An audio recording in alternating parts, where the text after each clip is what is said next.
What those ayat mean? آمن الرسول بما أنزل إليه من ربه. The messenger firmly believes in what has been revealed to him from Allah subhanahu wa ta'ala. And so do the believers. They all believe in Allah, His angels, His book, and all His messengers. They proclaim, we make no distinction between any of His messengers. And they say, we hear and obey. سمعنا وأطعنا. We seek your forgiveness, Ya Allah, and to you alone is the final return. And Rasulullah sallallahu alayhi wa sallam, he said, the hadith is in Bukhari and in Muslim. If anyone recited the last two ayah from Surah Al-Baqarah at a night, they will be sufficient for him. كَفَتَهْ It is sufficient for him. What does sufficient for him or for her means?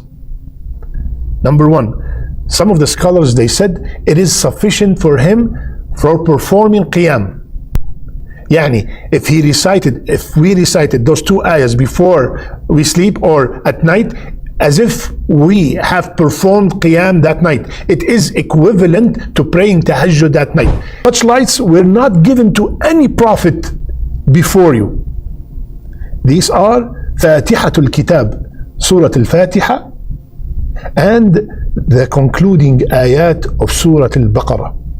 You will never recite a word from them without being given the blessings it contains. Allahu Akbar.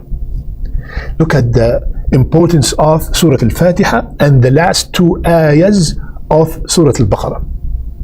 So my brother, my sister, you're going through so much hardship and you say, I cannot take it anymore. No. Trust me, Allah subhanahu wa ta'ala is the most merciful. Remember, the one who's testing you is Arhamur Rahimeen, is the most merciful, and He knows what you can handle. There's no way Allah subhanahu wa ta'ala will test you with something you cannot handle and punish you for not handling it. Assalamu alaikum wa rahmatullahi wa barakatuh. Bismillah walhamdulillah wassalatu wassalam ala rasulillah. اللهم علمنا ما ينفعنا وانفعنا بما علمتنا وزدنا علما يا أرحم الراحمين. We ask Allah Azza wa Jal, teach us what benefit us from what He taught us, and increase us in knowledge. Ameen Ya Rabbil Alameen. My dear, beloved, respected brothers and sisters, I ask Allah subhanahu wa ta'ala to make me and you from the people who listen and apply. Tonight, inshaAllah ta'ala, a very special episode and a reminder about the reward of two ayat in the Quran. But before we mention what are these two ayahs and what is their tafsir, and we listen to their recitation, I want to remind myself and remind you of the importance of Surah Al-Baqarah. Surah Al-Baqarah is, as we know, the longest surah in the Quran, and it has so many virtues. The best ayah in the Quran is in it, which is ayat Al-Kursi. Reciting it at home will get rid of the shayateen, like Rasulullah sallallahu alayhi wa sallam taught us. Memorizing it with Ali Imran will give us a shade on the day of judgment. Memorizing it by itself will give you a high status. One time Rasulullah sallallahu alaihi wasallam, he was sending an expedition and he wants to put a leader among them. So he asked, who has the most Quran among you? So one of them said, Ya Rasulullah, I have memorized Surah Al-Baqarah. He said, you are their leader. Allahu Akbar. So this surah is an amazing surah with many lessons, many stories in it. And please do your best to recite it frequently at home. Our concentration tonight, inshaAllah ta'ala, is on the last two ayahs of this surah. What those ayat mean? آمن الرسول بما أنزل إليه من ربه. The messenger firmly believes in what has been revealed to him from Allah subhanahu wa ta'ala, and so do the believers. They all believe in Allah, His angels, His book, and all His messengers. They proclaim, we make no distinction between any of His messengers, and they say, we hear and obey. سمعنا وأطعنا. We seek your forgiveness, Ya Allah, and to you alone is the final return. And then the next ayah, لا يكلف الله نفسا إلا وسعها. Allah does not require of any soul more than what it can handle. All good will be for its own benefit, and all evil will be its own loss. The believers make dua and say, Rabbana, do not punish us if we forget or make a mistake. Rabbana, do not place a burden on us like the one you have placed on those before us. Rabbana, do not burden us with what we cannot bear. Pardon us, forgive us, and have mercy upon us. You are our only guardian. So grant us victory over the disbelievers. Allahu Akbar. Beautiful, beautiful two ayat. Rasulullah sallallahu alayhi wasallam, one time he was sitting with Jibreel alayhi salam. As we know, Jibreel used to come sometimes in a form of a human being. He was sitting with Rasulullah sallallahu alayhi wasallam. And then while they are sitting together, Jibreel heard a noise. He lifted his head and said, this is a gate which has been opened in heaven today, and it was never opened before.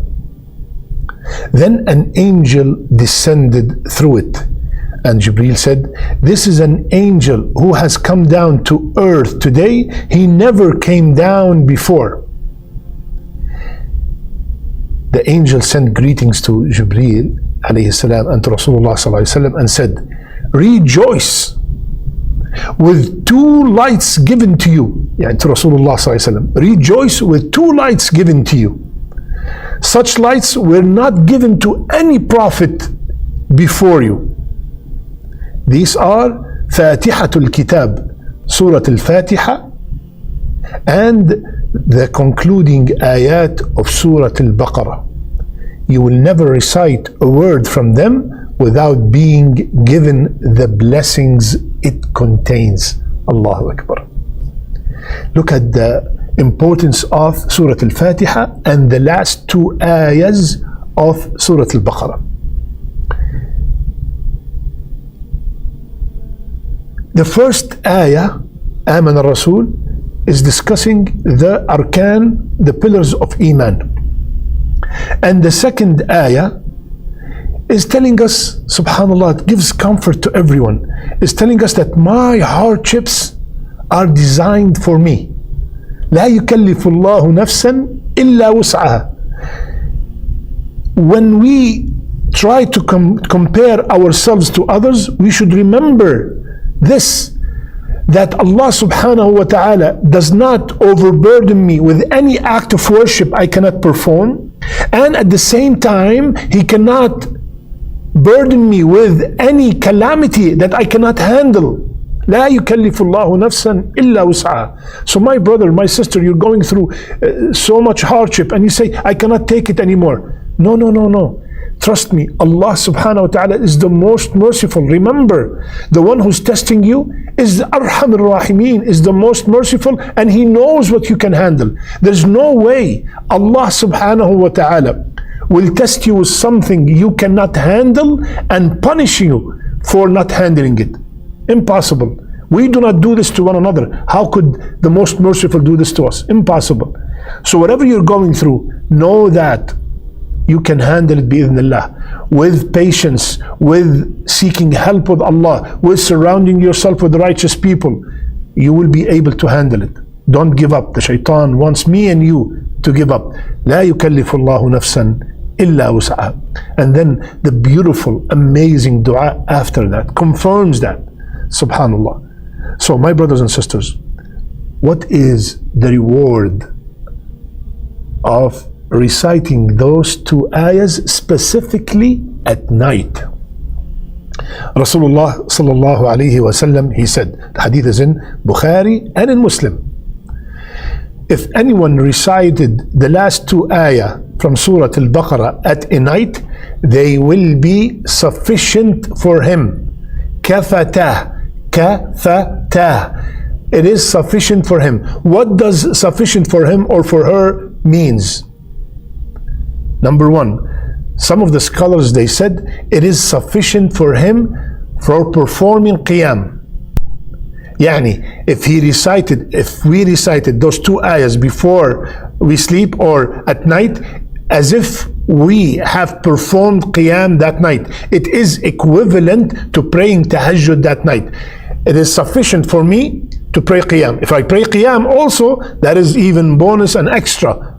But it is sufficient for me. This is the first opinion, that it is sufficient for qiyamul layl.